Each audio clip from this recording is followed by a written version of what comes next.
You ask Tiger to calculate. This deals with linear inequalities with one unknown. The final result is x greater than 6. Let's solve it step by step. Isolate the x. Multiply both sides by 16.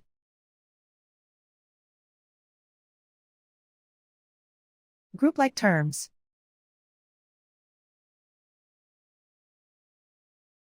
Multiply the coefficients.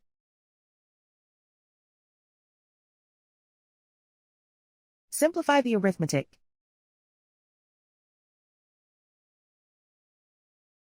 Multiply the fractions.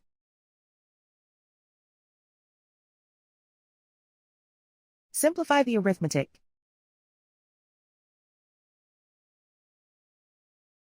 Convert the x into a positive number.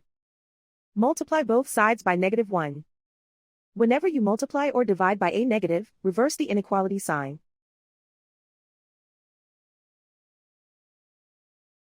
Remove the ones.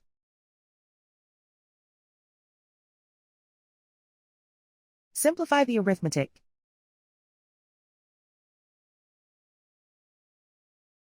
Plot the solution on a coordinate grid. And so the final result is x greater than 6.